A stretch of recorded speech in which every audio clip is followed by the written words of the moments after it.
So Jaganmohan Reddy గారి హయాంలో ప్రజలందరికీ ప్రతి ఒక్క సంక్షేమ పథకం అందిందంటారా? ప్రతి ఒక్కరి సామాన్యుడికి అందిందండి. ప్రతి ఒక్కళ్ళకి అందింది. ఆయన కులాల వ్యతిరేకి అంటున్నారు జగన్మోహన్ రెడ్డి గారు. కులాల వ్యతిరేకి కాదండి. ప్రతి ఓడికి తన, మన భేదం లేకుండా మన పార్టీ కాకపోయినా, మన కార్యకర్త కాకపోయినా ప్రతి ఓడికి అందాలనే లక్ష్యంతో పనిచేశాడు. అందరికి అందినయి. సార్ ఇప్పుడు మరి ఇంత ప్రజలందరికీ ఇంత మంచి చేశాడు కదా! ఆయన ఎందుకు జగన్మోహన్ రెడ్డి గారు ఎందుకు సీఎం అవ్వలేకపోయారు? ఎందుకు గెలిపించలేకపోయారు? అది ప్రతి ఒక్కరికి తెలిసిందేనండి అది. ఈవీఎంలో తేడా ఉందని తెలుసు. ప్రతి ఒక్కరికి తెలుసు అది.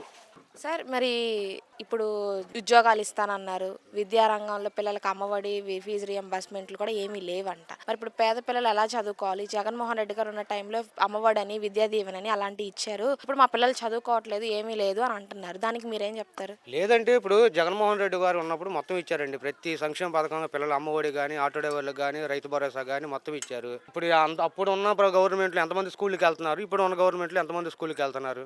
సార్ మరి ఇప్పుడు రానున్న రోజుల్లో జగన్మోహన్ రెడ్డి గారు ప్రజల్లోకి వస్తున్నారు. మరి మీరందరూ ఆయనకి మద్దతు ఇస్తారా? ఆయన్ని గెలిపిస్తారా? పక్కాగా గెలిపించుకుంటాము. జరిగిన తప్పు మళ్ళీ జరగకుండా చూసుకుంటాం. కానీ ఈ పార్టీలో అనుభవం ఉన్న రాజకీయ నాయకులందరూ వెళ్ళిపోతున్నారు. పార్టీ మారిపోతున్నారు. ఇప్పుడు ఆ పార్టీ ఎలా నడిచిద్ది అని అంటున్నారు. దానికి మీరేమంటారు? ఇప్పుడు నెక్స్ట్ ఇప్పుడు మీరే గమనించారు. కాంగ్రెస్‌లో ఉన్న ప్రతి నాయకుడు మళ్ళీ వైసీపీలోకి వస్తున్నారు. ఇప్పుడు రేపు ఎల్లుండో ఉండవల్లి అరుణ్ కుమార్ గారు వస్తారు.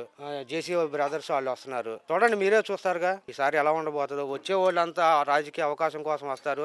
పదవులు ఉన్నప్పుడు ఉంటారు. పదవులు లేనప్పుడు వెళ్ళిపోతారు. సార్ ఇప్పుడు ఏ ప్రభుత్వంలో మంచి జరిగిందంటారు ప్రజలకి? జగన్మోహన్ రెడ్డి గారి ప్రభుత్వం, చంద్రబాబు నాయుడు గారి ప్రభుత్వం? సామాన్య ప్రజకి వైసీపీ గవర్నమెంట్‌లోనే జరిగిందండి. రానున్న రోజుల్లో ఆయన గెలిపిస్తారు మీరు? పక్కా 100%.